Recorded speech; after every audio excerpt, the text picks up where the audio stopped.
Tentara Israel dihitung untuk kedua kalinya. Sesudah itulah itu, Tuhan berfirman kepada Musa dan Eleazar, anak Imam Harun.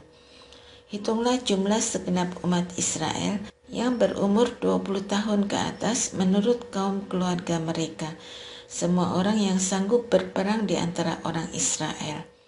Lalu Musa dan Imam Eleazar berbicara kepada mereka di dataran Moab, di tepi sungai Yordan dekat Yeriko. Semua orang yang berumur 20 tahun ke atas harus dihitung seperti yang diperintahkan Tuhan kepada Musa. Inilah orang Israel yang telah keluar dari tanah Mesir. Ruben ialah anak sulung Israel. Bani Ruben ialah dari Henok, kaum orang Henok, dari Palu, kaum orang Palu, dari Hesron, kaum orang Hesron, dan dari Karmi, kaum orang Karmi. Itulah kaum-kaum orang Ruben. Orang-orang yang dicatat dari mereka berjumlah 43.730 orang. Adapun anak Palu ialah Eliab, dan anak-anak Eliab ialah Nemuel, Datan, dan Abiram. Datan dan Abiram inilah yang dipilih oleh umat yang menentang Musa dan Harun di antara pengikut Korah ketika mereka menentang Tuhan. Bumi membuka mulutnya dan menelan mereka bersama Korah.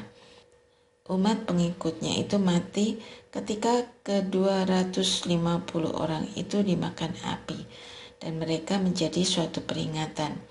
Tetapi anak-anak Korah tidak mati. Bani Simeon menurut kaum mereka ialah dari Nemuel, kaum orang Nemuel, dari Yamin, kaum orang Yamin, dari Yakin, kaum orang Yakin, dari Serah, kaum orang Serah, dan dari Saul, kaum orang Saul. Itulah kaum-kaum orang Simeon, 22.200 orang banyaknya. Bani Gad menurut kaum mereka ialah dari Sefon, kaum orang Sefon, dari Hagi, kaum orang Hagi, dari Syuni, kaum orang Syuni, dari Osni, kaum orang Osni, dari Eri, kaum orang Eri, dari Arod, kaum orang Arod, dan dari Areli, kaum orang Areli. Itulah kaum-kaum Bani Gad. Orang-orang yang dicatat dari mereka berjumlah 40.500 orang. Anak-anak Yehuda ialah Er dan Onan, tetapi Er dan Onan mati di tanah Kanaan. Bani Yehuda menurut kaum mereka ialah dari Syela, kaum orang Syela, dari Peres, kaum orang Peres, dan dari Serah, kaum orang Serah. Bani Peres ialah dari Hesron, kaum orang Hesron, dan dari Hamul, kaum orang Hamul. Itulah kaum-kaum Yehuda. Orang-orang yang dicatat dari mereka berjumlah 76.500 orang. Bani Isakar menurut kaum mereka ialah dari Tola, kaum orang Tola, dari Pua, kaum orang Pua, dari Yasub, kaum orang Yasub, dan dari Simron, kaum orang Simron. Itulah kaum-kaum Isakar. Orang-orang yang dicatat dari mereka berjumlah 64.300 orang. Bani Sebulon menurut kaum mereka ialah Seret, kaum orang Seret, dari Elon, kaum orang Elon, dan dari Yahleel, kaum orang Yahleel. Itulah kaum-kaum orang Sebulon. Orang-orang yang dicatat dari mereka berjumlah 60.500 orang. Keturunan Yusuf menurut kaum mereka ialah orang Manasye dan orang Efraim. Bani Manasye ialah dari Makir, kaum orang Makir, dan Makir ini ayah Gilead. Dari Gilead, kaum orang Gilead. Inilah Bani Gilead. Dari Yeser, kaum orang Yeser. Dari Helek, kaum orang Helek. Dari Asriel, kaum orang Asriel. Dari Sekem, kaum orang Sekem. Dari Semida, kaum orang Semida. Dan dari Hefer, kaum orang Hefer. Adapun Selah Fehat bin Hefer tidak mempunyai anak laki-laki, tetapi anak perempuan saja. Nama anak-anak perempuan Selofehad ialah Mahla, Noah, Hogla, Milka, dan Tirsa. Itulah kaum-kaum Manasya. Orang-orang yang dicatat dari mereka berjumlah 52.700 orang. Inilah Bani Efraim menurut kaum mereka. Dari Sutela kaum orang Sutela, dari Beker kaum orang Beker, dan dari Tahan kaum orang Tahan. Inilah Bani Sutela, dari Eran kaum orang Eran. Itulah kaum-kaum Bani Efraim. Orang-orang yang dicatat dari mereka berjumlah 32.500 orang. Itulah keturunan Yusuf menurut kaum mereka. Bani Benyamin menurut kaum mereka ialah dari Bela kaum orang Bela, dari Asbel kaum orang Asbel, dari Ahiram kaum orang Ahiram, dari Sefufam kaum orang Sefufam, dan dari Hufam kaum orang Hufam. Anak-anak Bela ialah Ared dan Naaman, dari Ared kaum orang Ared, dan dari Naaman kaum orang Naaman. Itulah Bani Benyamin menurut kaum mereka. Orang-orang yang dicatat dari mereka berjumlah 45.600 orang. Inilah Bani Dan menurut kaum mereka. Dari Suham kaum orang Suham.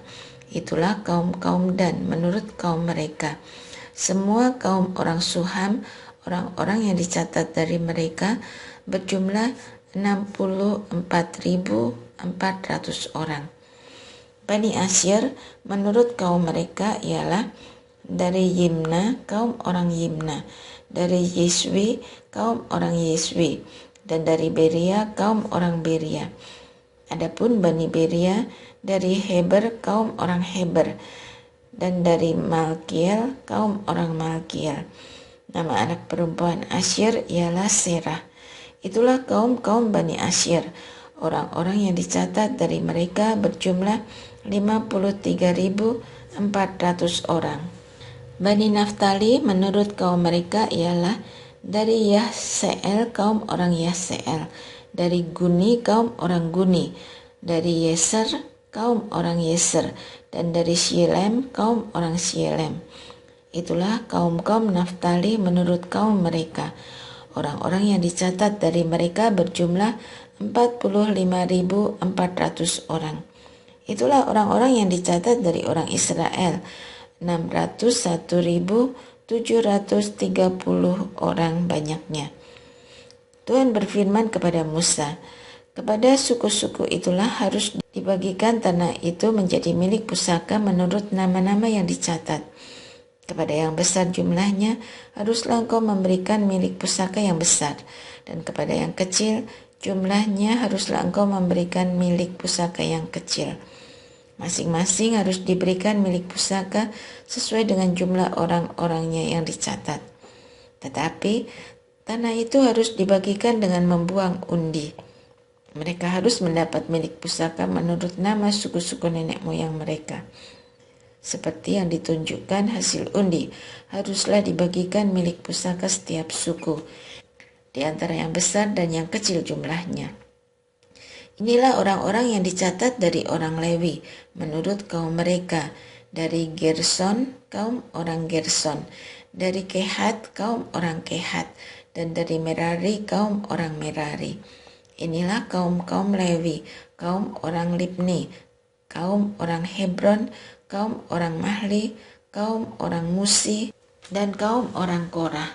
Adapun Kehat mempunyai anak Amram. Nama istri Amram ialah Yokebed, anak perempuan Lewi yang dilahirkan bagi Lewi di Mesir. Bagi Amram, perempuan itu melahirkan Harun, Musa, dan Miriam, saudari mereka. Bagi Harun lahir Nadab dan Abihu, Eleazar dan Itamar. Tetapi Nadab dan Abihu mati ketika mereka mempersembahkan persembahan api lain ke hadapan Tuhan. Orang-orang yang dicatat dari mereka berjumlah 23.000 orang, semuanya laki-laki yang berumur 1 bulan ke atas. Mereka tidak dicatat bersama dengan orang Israel, karena mereka tidak diberikan milik pusaka di tengah-tengah orang Israel. Itulah orang-orang yang dicatat oleh Musa dan Imam Eleazar ketika keduanya mencatat orang-orang Israel di dataran Moab, di tepi sungai Yordan dekat Yeriko. Di antara mereka tidak terdapat seorang pun yang dicatat Musa dan Imam Harun ketika keduanya mencatat orang Israel di padang gurun Sinai, sebab Tuhan telah berfirman tentang mereka. Mereka harus mati di padang gurun. Tak seorang pun dari mereka tetap hidup selain Kaleb bin Yefune dan Yosua bin Nun. Hak waris bagi anak-anak perempuan. Anak-anak perempuan Selafehat bin Hefer bin Gilead bin Makir bin Manasye berasal dari kaum Manasye bin Yusuf. Nama anak-anaknya ialah Mahla, Noah, Hokla, Milka, dan Tirsa. Mereka mendekat, lalu berdiri di depan Musa dan Imam Eleazar, di depan para pemimpin dan segenap umat dekat pintu kemah pertemuan, serta berkata, "Ayah kami telah meninggal di padang gurun, walaupun ia tidak termasuk dalam umat yang bersepakat melawan Tuhan, dalam umat pengikut Korah. Sesungguhnya ia telah meninggal karena dosanya sendiri, dan ia tidak mempunyai anak laki-laki. Mengapa nama ayah kami harus hilang dari tengah-tengah kaumnya, hanya karena ia tidak mempunyai anak laki-laki? Berilah kami tanah milik di antara saudara-saudara ayah kami." Lalu Musa menyampaikan perkara mereka itu ke hadapan Tuhan. Berfirmanlah Tuhan kepada Musa, "Perkataan anak-anak perempuan Selafehat itu benar. Memang kau harus memberikan tanah pusaka kepada mereka di antara saudara-saudara ayah mereka. Engkau harus mengalihkan kepada mereka hak atas milik pusaka ayah mereka. Kepada orang Israel engkau harus berkata, apabila seseorang mati tanpa mempunyai anak laki-laki, kamu harus mengalihkan hak atas milik pusakanya kepada anaknya yang perempuan. Jika ia tidak mempunyai anak perempuan, kamu harus memberikan milik pusakanya itu kepada saudara-saudaranya yang laki-laki. Jika ia tidak mempunyai saudara laki-laki, kamu harus memberikan milik pusakanya itu kepada saudara-saudara lelaki ayahnya. Jika ayahnya tidak mempunyai saudara-saudara lelaki, kamu harus memberikan milik pusakanya itu kepada kerabatnya yang terdekat dari antara kaumnya, supaya dimilikinya. Itulah yang harus menjadi ketetapan hukum bagi orang Israel, seperti yang diperintahkan Tuhan kepada Musa. Yosua dilantik. Tuhan berfirman kepada Musa, "Naiklah ke gunung Abarim ini dan pandanglah negeri yang kuberikan kepada orang Israel. Sesudah engkau memandangnya, engkau pun akan dikumpulkan dengan kaum leluhurmu, sama seperti Harun abangmu. Karena pada waktu pertengkaran umat di padang gurun Sin, kamu berdua telah memberontak terhadap titahku untuk menyatakan kekudusanku dengan air itu di depan mata mereka. Itulah air Meriba dekat Kades di padang gurun Sin."